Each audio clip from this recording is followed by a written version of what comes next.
ನಿನ್ನಲ್ಲಿ ಪೌರುಷ ಹುಟ್ಟುತ್ತಾದ್ರೆ ಎಲ್ಲಲ್ಲಿ ಕಾಣಿಸು.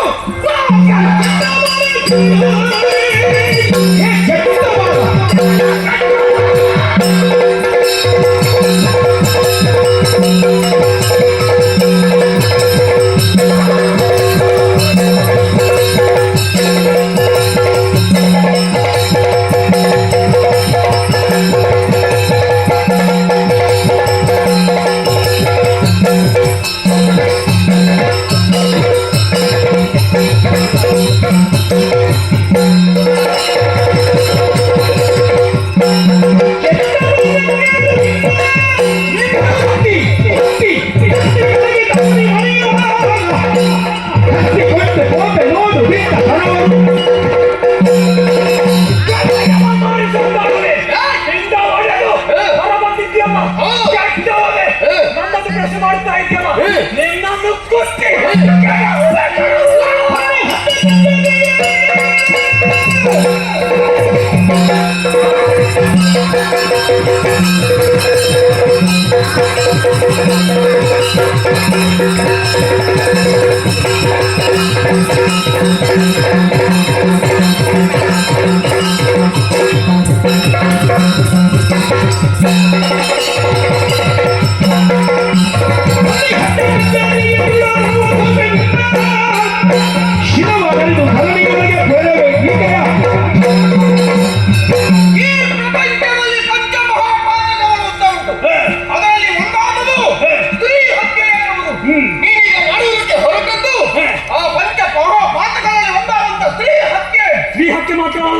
ಈಗ ಶಿಶು ಹತ್ಯೆ ಮಾಡುವುದಕ್ಕೆ ಅವಕಾಶ ಮಾಡಿಕೊಡದಿರು. ಹಾಗಾದರೆ ಪಂಚಮಹಾಪಾತಗಳನ್ನು ಎಸಗಿದಂತಹ ದೋಷಗಳಿಗೆ ಯಮನಾಲಯವನ್ನು ಕಾಣಿಸಿಕೊಳ್ಳುವುದಕ್ಕಾಗಿ ಬಂದಿದ್ದೇನೆ.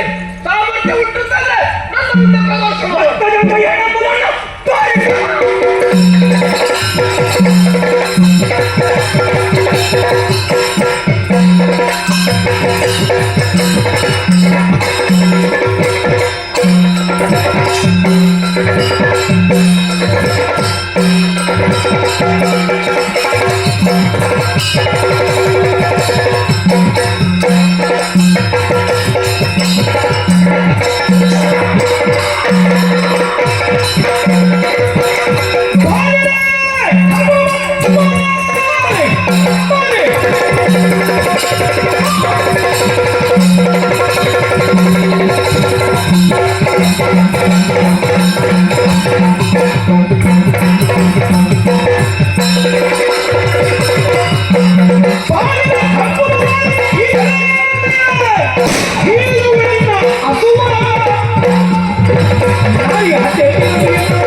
ಯಾಕೆ ದೂರ ನಿಂತಿದ್ದಿ?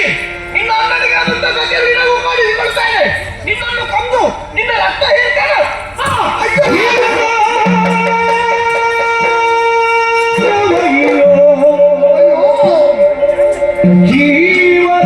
ಜೀವದಾನವಯ್ಯೋ ನಿನ್ನಯ ಪಾದ ಸೇವಕರನ್ನು ಕಾಣು.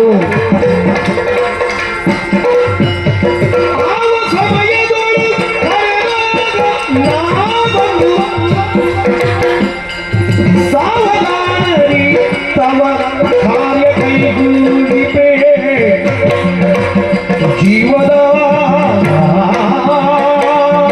ಜೀವದಾನವಯ್ಯೋ ನಿನ್ನಯ ಪಾದ ಸೇವಕರಾರು.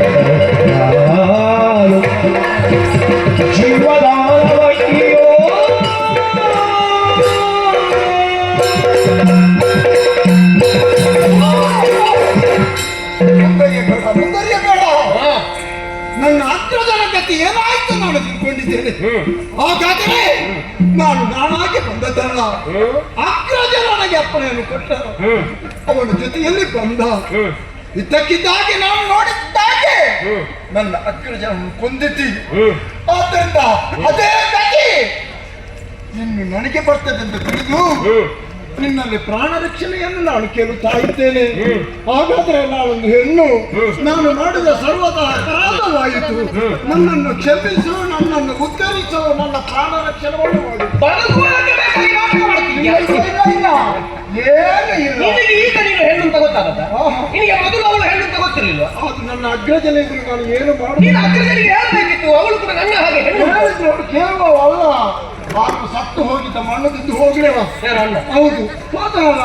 ಆದರೂ ಬಾಲಕ, ನಿನ್ನ ಸಾಮರ್ಥ್ಯವನ್ನು ನೋಡಿ ನನಗೆ ಸಂತೋಷವಾಯಿತು. ಯಾಕೆಂದ್ರೆ ನನ್ನ ಪ್ರಾಣ ರಕ್ಷಣೆ ಮಾಡಿದ. ಹಾಗಾದರೆ ನಿನ್ನ ಪ್ರಾಣ ರಕ್ಷಣೆ ಮಾಡುವಂತ ಹೊಣೆಗಾರಿಕೆ ನನ್ನಲ್ಲಿದೆ. ಯಾಕೆಂದ್ರೆ ಒಂದು ವೇಳೆ ನಿನಗೆ ಕಷ್ಟ ಬಂದರೆ ಆ ಹೊತ್ತಿನಲ್ಲಿ ನನ್ನನ್ನು ನೆನವರಿಕೆ ಮಾಡಿದ್ರೆ ಸಾಕು.